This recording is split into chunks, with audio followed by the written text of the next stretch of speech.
Setelah semua yang dilakukan Israel terhadap warga Palestina di Gaza, banyak yang merasa ini saatnya keadilan dari Tuhan datang dengan cara yang lebih keras dan mengerikan. Kini Israel pun mulai merasakan sendiri bagaimana rasanya kehilangan tempat tinggal, persis seperti yang dialami warga Gaza akibat serangan rudal dan bom. Bencana pun datang bertubi-tubi ke negara itu.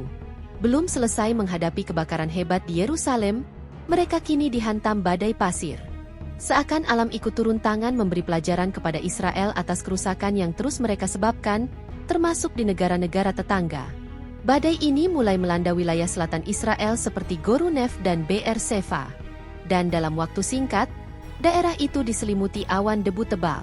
Pasir yang berterbangan akibat angin kencang, membuat jarak pandang menurun drastis. Tak hanya gangguan penglihatan, badai pasir ini juga berpotensi besar mengganggu transportasi dan membahayakan kesehatan. Apalagi jika berlangsung lama. Beberapa warga sempat merekam momen mengerikan itu, menunjukkan betapa pasir yang dibawa angin menyapu segala yang ada di depannya. Jika kondisi seperti ini terus berlanjut, dan sampai ke jalan-jalan utama, risiko kecelakaan pun meningkat tajam.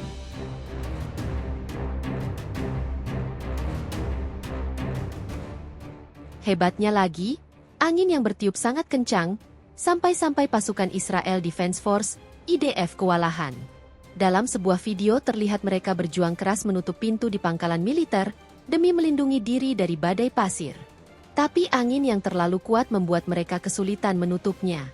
Salah satu anggota pasukan bahkan sampai terhempas angin saat berusaha menutup pintu. Yang lebih mengejutkan, karena bencana ini, Israel tidak bisa merayakan hari kemerdekaannya yang ke-77. Ironisnya, perayaan itu bertepatan dengan peringatan Nakbah oleh warga Palestina, hari di mana mereka mengenang saat terusir dari tanah mereka sendiri. Tapi sekarang karena badai pasir ini, Israel tak lagi bisa merayakan kemenangan atas Gaza, seperti yang dulu mereka lakukan. Muncul pertanyaan, apakah ini adalah balasan atas upaya mereka menghalangi Palestina merdeka?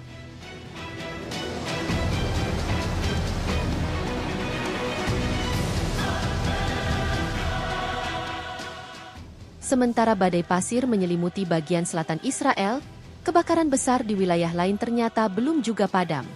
Bahkan kebakarannya makin parah. Ditiup angin kencang yang membuat api menjalar lebih cepat dan luas. Hampir semua tim pemadam yang tersisa sudah diterjunkan, tapi mereka kewalahan.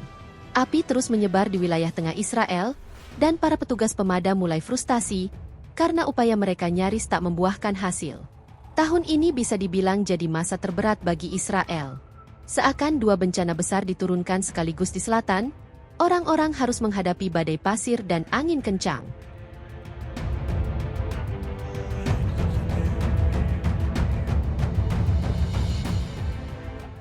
Sementara di wilayah tengah, mereka berjuang melawan kebakaran hebat. Dan yang paling menyakitkan bagi mereka, perayaan kemerdekaan yang dirancang tiap tahun harus dibatalkan karena dua bencana ini. Komandan Pemadam Kebakaran Distrik Yerusalem, Shmulik Friedman menggambarkan betapa hebatnya kebakaran kali ini. Ia bahkan menyebut bahwa ini mungkin jadi kebakaran hutan terbesar sepanjang sejarah Israel. Pemerintah pun panik sampai Menteri Pertahanan Israel, Israel Quds, mengumumkan status darurat nasional sehari sebelumnya. Tidak cuma itu, Katz juga memerintahkan para tentara untuk sementara berhenti mengepung Hamas di Gaza, dan turun tangan membantu petugas pemadam kebakaran di perbukitan Yerusalem. Artinya, mau tidak mau, Israel harus menghentikan serangan dan fokus menyelamatkan rakyatnya sendiri dari kebakaran dan badai pasir yang sedang melanda. Untuk kebakaran, polisi Israel melaporkan ada setidaknya 13 orang yang terluka.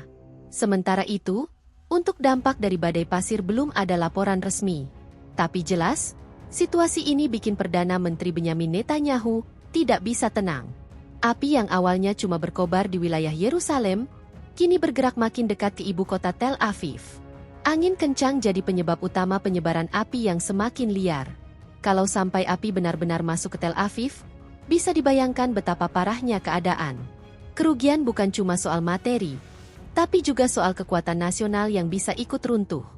Meski korban jiwa mungkin bisa ditekan, tapi kehancuran infrastruktur dan kekacauan yang ditimbulkan bisa bikin Israel kehilangan sebagian besar kekuatannya.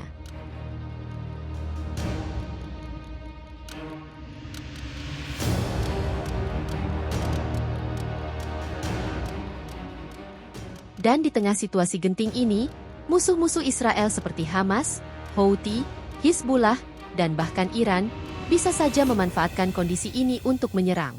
Tidak heran kalau Israel sekarang mati-matian berusaha menghentikan api sebelum masuk ke Tel Aviv. Karena situasi makin parah, pemerintah Israel akhirnya meminta bantuan internasional.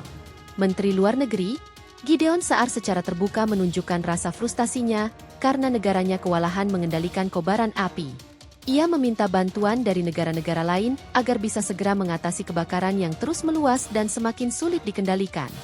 Jadi, apakah negara-negara yang dimintai bantuan akan menolong Israel? Faktanya, Yunani dan Siprus justru menolak permintaan tersebut. Kedua negara ini enggan mengirimkan pesawat pemadam kebakaran. Padahal itu yang paling dibutuhkan Israel saat ini. Alasannya, mereka juga sedang menghadapi kebakaran di wilayah mereka masing-masing. Jadi, mustahil bagi mereka untuk mengalihkan bantuan ke luar negeri. Penolakan ini bikin situasi makin gawat. Kalau api terus menyebar tanpa bantuan dari luar, Tel Aviv bisa benar-benar dilalap api.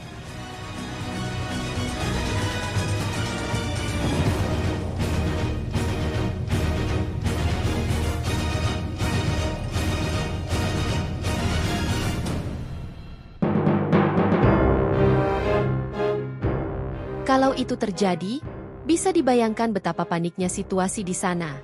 Sirene akan berbunyi terus dan orang-orang akan dipaksa mengungsi, meninggalkan rumah dan semua harta benda mereka, demi menyelamatkan nyawa. Situasi yang selama ini dialami warga Palestina di Gaza, kini mulai dirasakan oleh Israel. Untungnya, harapan Israel tidak sepenuhnya pupus. Menteri Luar Negeri juga meminta bantuan dari negara-negara lain seperti Argentina, Prancis, Italia, Inggris, Spanyol, Portugal, Republik Ceko, Swedia, dan Kroasia. Bahkan Azerbaijan dan Makedonia Utara juga dihubungi untuk membantu mencegah agar api tidak sampai ke Tel Aviv. Tapi tetap saja kondisi di lapangan sangat memprihatinkan. Perusahaan penyerang Israel Kan melaporkan bahwa lebih dari 10.000 orang telah dievakuasi karena kebakaran hebat yang melanda negara itu. Api sudah mengepung pangkalan militer, stasiun kereta api, dan jalan raya utama, membuat situasi makin kacau.